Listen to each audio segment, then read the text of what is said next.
প্রিয় ভিউয়ার্স, এখানে দেখতে পাচ্ছেন একটি 4 ঘাটের বোর্ড, একটি 2 পিন, 3টি হচ্ছে সকেট এবং একটি সুইচ, আর এখানে 6 গজ তার আছে। মাত্র এইটুকু দিয়েই আমি একটা মাল্টিপ্লাগ তৈরি করব। আর মাল্টিপ্লাগের কানেকশান কিভাবে করতে হয় আপনি এই ভিডিওটি দেখলে অবশ্যই বাড়িতে বসে একটি মাল্টিপ্লাগ তৈরি করতে পারবেন।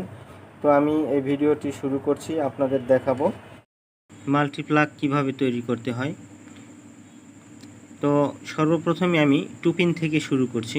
2 পিন এভাবে খুলে নেবেন, দেখবেন স্ক্রুগুলো ঠিক আছে কিনা। তারপর যে 6 গজ তার আমি নিয়েছি, আপনাদের পরিমাপ অনুযায়ী আপনারা তার নিয়ে নেবেন। নিয়ে মাথা সুন্দর করে ছুলিয়ে এভাবে ভাঁজ করে নেবেন। নিয়ে এই 2 পিনের যেই স্ক্রুগুলো আছে এগুলো খুলে নেবেন, ঢিল দিয়ে নেবেন এবং 2 পিনের যে কভার রয়েছে কভারের মধ্যে সুন্দর করে ঢুকিয়ে নেবেন এবং এই 2 পিনগুলোর মাথায় সুন্দর করে তারটি টাইট দিয়ে লাগিয়ে নেবেন, যেন কোনো রকমভাবে ঢিলা বা লুজ কানেকশান না থাকে। এভাবে সুন্দর করে এই 2 পিনটি লাগিয়ে নেবেন। যে এই যে স্ক্রুটি আছে স্ক্রুটি সুন্দরভাবে টাইট করে নেবেন। এরপর 4 ঘাটের বোর্ডটি খুলে নিতে হবে। এই যে স্ক্রুগুলো দেখছেন খুলে নিলাম। এখানে যে সকেট আছে 1, 2 এবং এই 3, এই 3টি সকেট এবং একটি সুইচ, এই যে দেখছেন সুইচগুলোতে স্ক্রু দেওয়া আছে, নাট বোল্ট দেওয়া আছে, এগুলো খুলে নিতে হবে। না খুলে নিলে বডিতে সেট করা যাবে না, মাল্টিপ্লাগের যে 4 ঘাটের বোর্ডের বডির মধ্যে সেট করা যাবে না। তো এই যে এখানে সুন্দরভাবে ফুটো করা আছে, এই ফুটোর মধ্যে স্ক্রুগুলো ঢুকিয়ে দিয়ে পিছনের দিকে সব স্ক্রুগুলো টাইট দিয়ে দিতে হবে। তো এখানে এই যে আমি সকেটগুলো লাগিয়ে নিচ্ছি একবারে সুন্দর করে। এই যে একটি সুইচ এবং হচ্ছে 3টি সকেট, আপনারাও ঠিক এভাবে সুন্দর করে সকেটগুলো সেট করে নেবেন। সেট করে নিচের দিকে যে নাটগুলো আছে, এই যে নাট বোল্টগুলোর মধ্যে নাটগুলো সুন্দরভাবে লাগিয়ে নেবেন। নিয়ে প্লাস দিয়ে সুন্দর করে এগুলো সব বোল্টগুলো টাইট দিয়ে নেবেন, যাতে কোনোভাবে নড়বড় হয়ে না থাকে, লুজ না হয়ে থাকে। লুজ হয়ে থাকলে পরে সুইচগুলো নড়বে। তো সুইচগুলো যেন নড়তে না পারে, সকেটগুলো যেন নড়তে না পারে, এই জন্য সুন্দর করে টাইট করে নিতে হবে। এরপরে এখন এই বোর্ডে এই যে তার আছে, এই তারটি দিয়ে সংযোগ করতে হবে।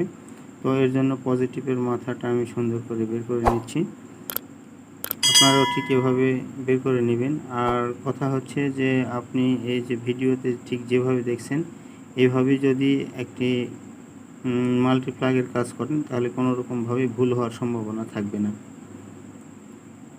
তো আপনি আমার চ্যানেলে নতুন হলে অবশ্যই চ্যানেলটিকে সাবস্ক্রাইব করবেন আর ভিডিওটি শেয়ার করে অন্যকে দেখার সুযোগ করে দিবেন।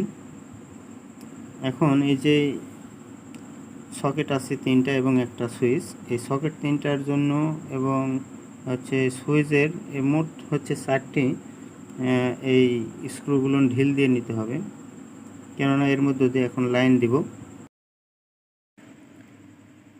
আপনি এখন দেখতে পাচ্ছেন যে আমি হচ্ছে সকেট এবং সুইচ পর্যন্ত 4টিতে একসঙ্গে লাইন দিয়েছি।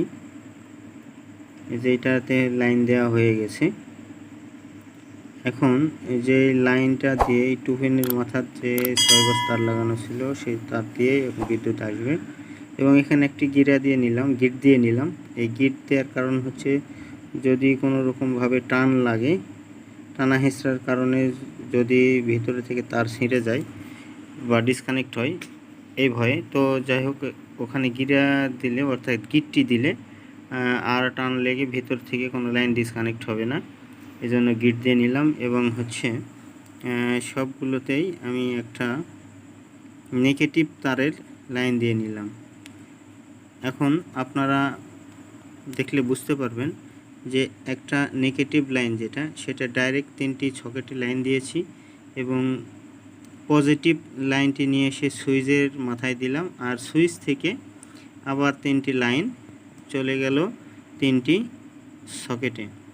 একটি সুইচ দিয়েই 3টি সকেটে অন অফ করার জন্য, অর্থাৎ চালু বন্ধ করার জন্য লাইন দেওয়া হয়েছে। এটা দিয়ে দেখেন পজিটিভ, আর এটা হচ্ছে এই 3টা নেগেটিভ তার আর পজিটিভ তার। পজিটিভ তারটা সুইচের উপর দিয়ে দিয়েছি।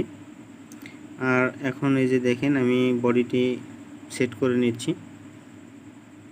তো আপনি যদি ঠিক এভাবে মাল্টি প্লাগ তৈরি করেন, কোনো রকম ভুল হবে না, আপনারা ঘরে বসেই মাল্টি প্লাগ তৈরি করতে পারবেন। তো এই মাল্টি প্লাগ তৈরি করাটা কেমন হয়েছে অবশ্যই আপনি কমেন্টে জানাবেন, আর আমার চ্যানেলটি সাবস্ক্রাইব করে সাথেই থাকবেন। আজকের মতো এ পর্যন্তই রাখছি। আল্লাহ হাফেজ।